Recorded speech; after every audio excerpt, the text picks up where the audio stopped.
You look exhausted. I'll take care of Hope for a while. She can help me with my errands this morning."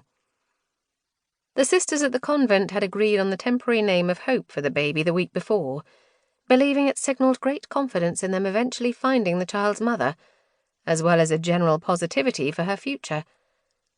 And of course, St. Paul had written about the importance of hope to the Corinthians, as Sister Irene had piously pointed out. But the Bible verse was no longer of such importance from Sister Veronica's own perspective, since her belief in the Roman Catholic Church had been rocked to its core during the tragedy of Jamie's murder and its aftermath. Still working on her own sense of personal faith, she was aware that she was turning into somewhat of a rebel nun, but that was absolutely fine with her. "Oh, thank you, Veronica." Sister Catherine, whose claims that she didn't have a maternal bone in her body were becoming increasingly frequent this week, reached for a baby wipe and cleaned a splodge of baby food from her shoulder. "Oh, I managed a few bits of broken sleep last night, but Hope was determined that I shouldn't shut my eyes for more than 45 minutes at a time. I can hardly think straight. I'm so drained." She glared at the baby, who was now craning her head back, giving Sister Veronica a gummy grin. "She's a sleep terrorist." "Now then, Catherine, off you go to bed," Sister Veronica said, motioning for her to get up. She smiled back at the baby, a rush of love and delight consuming her. "Hope and I will be absolutely fine. Don't you worry about a thing." Sister Catherine patted her friend's back appreciatively as she staggered from the room.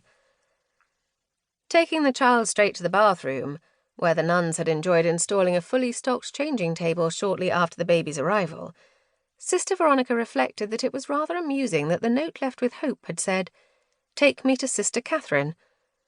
The universe, she thought, had a habit of pairing the most unlikely people together, often two complete opposites who tended to rub each other up the wrong way.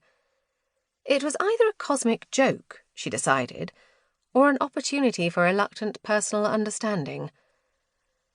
Most of the nuns had welcomed the baby into their lives with open arms, apart from Sister Irene, of course, who had said it was inappropriate for the baby to stay, and that she should be put in foster care. But police had taken DNA from Hope and found from their database that her mother was Mona Adkins, a working girl in Soho, and, surprisingly, a distant relative of Sister Catherine. Sister Catherine had arrived at the convent from Australia 18 months previously, but her family originally hailed from the UK, and as she'd admitted herself, surprising long-lost relatives kept popping up all over the place. Social services said that as long as Sister Catherine was happy to look after the baby, they would release the infant into her custody temporarily, while they continued to work on the case. Persuaded to agree to this by a cluster of overjoyed nuns, Sister Catherine had nervously consented.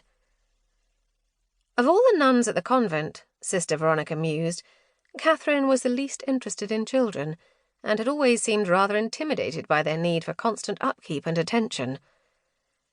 Care for the baby was shared willingly among everyone there, but Sister Catherine, being the child's relative, did most of the nighttime formula feeds, and was now clearly struggling. Her usually ruddy face was grey and haggard, and she'd begun to do strange things. During supper the day before, she'd poured salt into her tea instead of sugar, and the day before that had put the butter away in the freezer instead of the fridge. It had taken a whole day to defrost, much to Sister Irene's very vocal chagrin.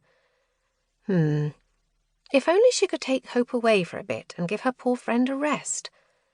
And it would be lovely to spend more time with the baby, who she'd felt an immediate strong bond with. No, don't get too attached," Sister Veronica muttered under her breath as she wrestled another baby wipe from the packet. "Hope needs a proper family. One way or another. Best thing for her. She can't carry on living in this musty old convent forever. Goodness gracious, that would never do."